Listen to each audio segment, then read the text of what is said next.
Hey everyone! ChatGPT Taylor aka Taylor here. Welcome back to the channel. Today will be a continuation of the Disventure Camp Top 5 series. This series counts down my top 5 lists of certain topics related to Disventure Camp. Last time, I talked about 5 wishes that I had for future seasons of Disventure Camp. This video will look at something different. If there are any ideas for this series that you would like to see me play out, feel free to leave them in the comment section below. And with that, let's get started. Before I begin, make sure to like and subscribe if this video is to your liking, and make sure to comment down below if there's anything that you would like to see going forward. Today's topic is something that I thought about after watching episode 10 of Disventure Camp All Stars. The topic is, how can Jake satisfyingly win Disventure Camp All Stars? With Ashley being blindsided in the most recent episode, Jake is left completely distraught, knowing that he is at fault for it. However, since Ashley gave Jake a pep talk before she left, I feel like the show is being set up for Jake to have a redemption arc and win the season. That being said, I feel like with the way that Jake has been portrayed up to this point, specifically within the first half of Disventure Camp All Stars, Jake has turned a sizable portion of the fanbase against him. And if he does end up winning the show, I feel like that subsection of the fanbase won't be happy with it. So this video will count down the top 5 events that I think need to occur in order for Jake to win in a satisfying manner. I know I talked a little bit in my previous video about the steps that Jake would need to follow in order to win, but this video will focus more on what events need to happen to placate the anti-Jake fanbase en route to him winning, rather than the specific moves that Jake needs to make in order to win. And before I begin, I just want to make something clear. I don't hate Jake. I honestly don't think I hate any of the characters. But I can tell that quite a few people don't like Jake. This video isn't an attempt to hate on Jake. And I'm not saying that the events that I'm going to suggest absolutely have to happen. I'm just thinking that if Jake were to have a redemption arc and go on to win the season, what events could take place that would make the ending satisfying, even for the people who hate Jake. And with that, let's begin. I think the first event that needs to happen along Jake's potential redemption arc to victory is to face the consequences for his actions. I don't want Jake to suffer or anything like that, but I think Jake needs at least one episode where he fully realizes how much of a mistake he made in the previous episode. Maybe he genuinely tries to apologize and work with Ali, Tom, and Aiden, but they are extremely hesitant to trust him due to his recent actions. Maybe then he tries to approach the villains in order to find anyone willing to work with him, but they don't take him seriously because they know how desperate he is at this point. Having no one to work with at this point forces him to reflect and realize how dependent he was on Ashley, how tolerant Ashley was of his actions, and that his conundrum can't be solved with words. Through the events of this one episode, he will truly learn that he needs to change, that he is the only person that can cause him to change, and that if he wants to earn back the trust of people in the game, it needs to be done through his actions, rather than words. This raises the question, wait, if no one cares about Jake, how does he stay in the game? Well, while Jake deals with his situation, there's an opportunity to progress other plot points. Maybe you'll finally steps over the line against Gret, turning his alliance against him. Maybe Ali tries to step up as a leader in Ashley's absence, which causes her to get targeted for being a threat. Either way, Jake isn't seen as an immediate threat due to his perceived patheticness, giving him one episode of safety that can allow him to fully take in how badly he screwed up, setting the stage for the next event. The next event on this list: making a sacrifice. Unfortunately, Jake has dug himself a hole that can't be fixed with words. Just like what Ali told him in episode 10, actions speak louder than words. And I really think that if Jake wants Ali, Tom, and Aiden to at least hear him out, he needs to make some sort of sacrifice to show them that he's being serious and that he's genuinely learned from his mistakes. It would have to be something major that saves one of the other 3 heroes from elimination. Perhaps Jake and Tom are the last ones remaining in an immunity challenge, and Jake bows out without being prompted to, giving Tom immunity. Or maybe Jake can find an immunity totem and use it to save whoever in the trio is being targeted at that elimination ceremony. Either way, it has to be major, because a minor move won't get the attention of the remaining heroes. Let's use an example scenario. Let's say that Aiden gets voted out at the final 9, leaving the villains alliance against Tom, Ali, and Jake. Jake wins immunity, forcing the villains alliance to target either Tom or Ali. Let's say they target Tom due to him being a bigger physical threat. Jake tries to reason with Ali and Tom to target Alec due to him being the leader of the villains alliance, but they refuse due to Jake's prior actions, and they decide to not target Alec purely out of spite. Determined to prove that he's changing, Jake plays his newly found immunity totem on Tom, countering what happened in episode 10 of season 1 when Tom played his totem on Jake. Jake targets Alec now that he's trying to think with his brain rather than his heart, but Tom and Ali's refusal to listen to Jake causes Rhea to get voted out instead. Even if Jake's target didn't get voted out, at least Jake showed with his actions that he's willing to put himself on the line for Tom, that he stayed true to his word by voting how he said he would, and that he tried thinking logically by targeting Alec, who is the brains of the villains alliance. Would this immediately fix what happened between him, Tom, and Ali? No. Absolutely not. But it's a start, and Ali and Tom would be at least willing to hear Jake out due to this gesture. And this leads into the next event. Event number 3.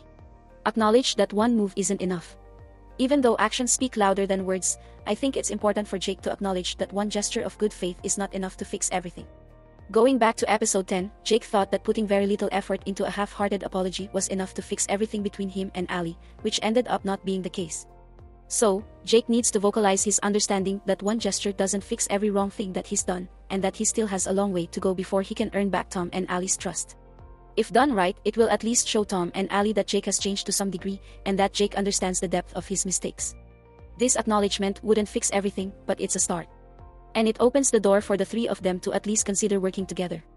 Of course, this raises the question of, what else can Jake do to redeem himself? At this point, if his major gesture gets his foot in the door, I think being a decent player should be enough to slowly build back his credibility. If he can contribute reasonable ideas to strategic conversations, that should be enough to show Tom and Ali that he's thinking with his brain instead of his emotions. If the villain's alliance feeds him information and he conveys this to his allies, his utility to the heroes will increase. And if the villain's alliance tries to make him paranoid about his allies and he openly defies them, that would be a major sign for Tom and Ali that Jake is genuinely changing for the better. He doesn't have to be involved in all the major events going forward, but as long as he can have several moments where his actions speak for the changes that he's making, it will seem more genuine than just making one big move and saying, "That's it."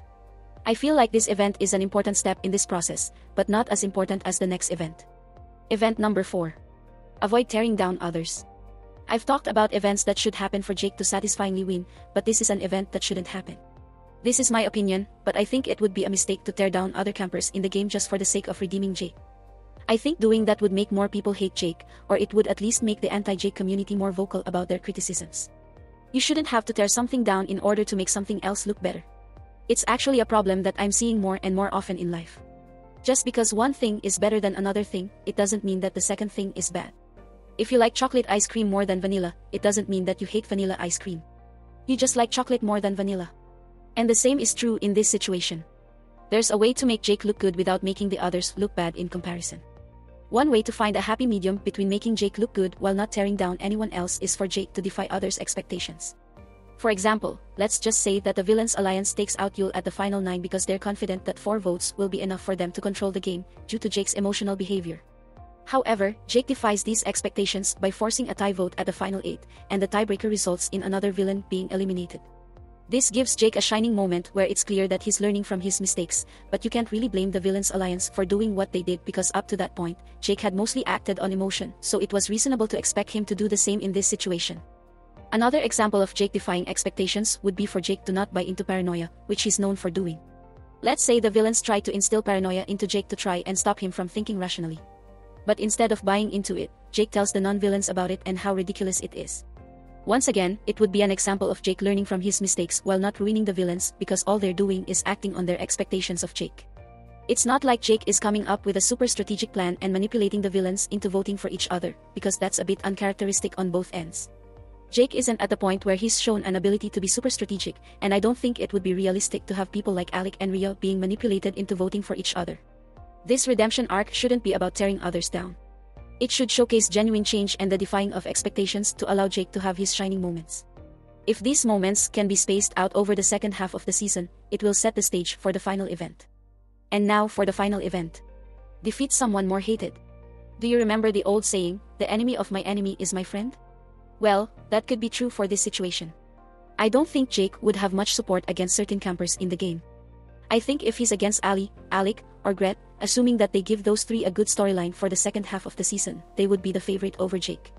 But if Jake ends up competing in the finale against someone more hated than he is, that could be enough to frame his win as something satisfying. Now I won't lie, it's not easy to figure out who Jake would be the favorite against considering how he arguably has the most vocal opposition in the Disventure Camp community. However, there is one camper that I think Jake could face in the finale who would be more hated than Jake, but you wouldn't have to force the hate by derailing their character or dragging them along for no reason. And that camper is Yul. Now, I get that Yul does have his own share of fans as a character. But I think it's safe to say that Yul is not a good person. So, I feel like there's a way for Yul to make it to the finale with Jake, and somehow be the less liked person between the two of them. First of all, we know from past seasons that there will probably be a villain in the finale. Season 1 had Fiori and Season 2 had Rhea. So, it's not impossible for Yul to end up as the token villain in the finale. Secondly, Yul certainly has the motivation to win. Since he gave up on the possibility of improving his image, Yul kind of needs to win the grand prize if he wants to be able to live comfortably. And considering how high maintenance Yul seems to be, I think he would be willing to do anything to win the $3 million prize. I could see him using the votes from the heroes to usurp Alec as the leader of the villains alliance. I could see him intentionally throwing Rhea under the bus to get her targeted, especially since Aiden despises Rhea and would more than likely be down for that plan. And notably, I could imagine a situation where Gret finally stands up for herself, dumps Yul, and gets all of the other campers to vote for him, but he uses an immunity totem to save himself, leaving him with the sole vote to eliminate, which sends Gret packing. Yul would then brag to Gret about how he will always be better than her and then try to make her feel bad about leaving him, completely cementing his status as a horrible person. This sets up the finale where Jake and his redemption arc are used to finally put Yul in his place. The end result is Jake winning the season, capping off his arc with the satisfaction of beating arguably the morally worst person in the series. And that about does it for this video. What did you think of the video? Do you agree with my choices? Do you disagree? Would you be happy if Jake won? Honestly, I think Jake winning will be controversial regardless of how it's handled. But I have faith that the Odd Nation cartoon staff will be able to give us a satisfying conclusion to a high-impact season. Either way, please let me know your thoughts in the comments section below. Thank you very much for watching. Click like if you like the video, click subscribe if you really like the video, and for some ending words of wisdom. When there's a window of opportunity, go after it. Because hesitating could cause you to get killed by a serial killer with an axe. Thank you, and farewell.